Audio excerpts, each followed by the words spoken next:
This is the Ice Cube South Pole Neutrino Observatory. I'm going to go into great detail on what they tell you it is, because then I'm going to tell you what it really is. Ice Cube is the world's largest neutrino detector. Ice Cube is comprised of 5,160 digital optical modules, we'll call them DOMs from this point out, suspended along 86 strings, or steel cables effectively, embedded in a cubic kilometer of ice beneath the South Pole. It detects neutrinos through the tiny flashes of blue light called Cherenkov light, or radiation, produced when neutrinos interact in the ice.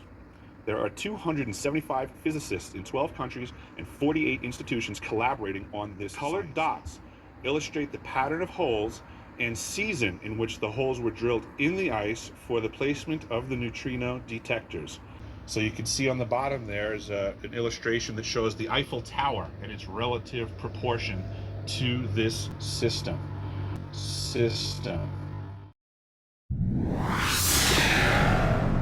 Electrical components community have confirmed that, if this is just simply a passive device, then that cable is very large and looks more like a power supply. Just rows and rows and rows of server towers.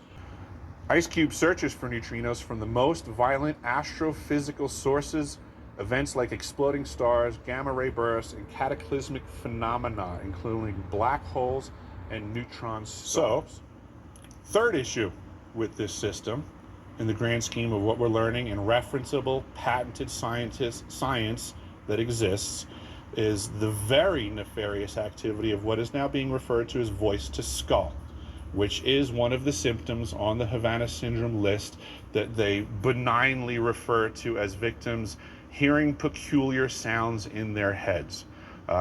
What they're alluding to, without saying with any great specificity, is the ability to put a voice in your head. This was used during Desert Storm very effectively, and this is a technology that is wholly referenceable and real. And I believe that this system is just one of the more powerful units that can accomplish it. This is one of 3 directed energy weapon systems that I discovered and shared publicly in Washington, D.C. This system, in my conversations with Dr. Greer and the wonderful team that he has, appears to also have the capacity for faster than light communications through quantum entanglement. I don't know if anybody's heard years ago of Gary McKinnon, who was a whistleblower who hacked into NASA. And the piece of information that I came across in that regards was a WikiLeaks post, apparently from the desk of Hillary Clinton.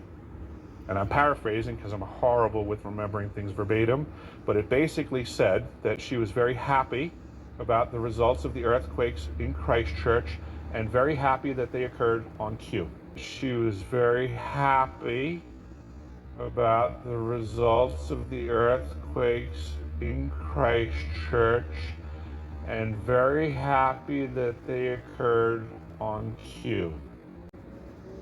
So this corroborates what I was hearing from my own crew hands, that we have the capacity to do these things. The South Pole Telescope was being built to try to answer big questions about the universe as a whole, rather than questions about the stars, galaxies, and other objects that make up the universe. In particular, they hope to answer: how old is the universe? What kind of things are in the universe? And how has the universe changed as it's aged? Can we understand or make models that describe how the universe as a whole works? And can we say anything about how the universe will look in the future?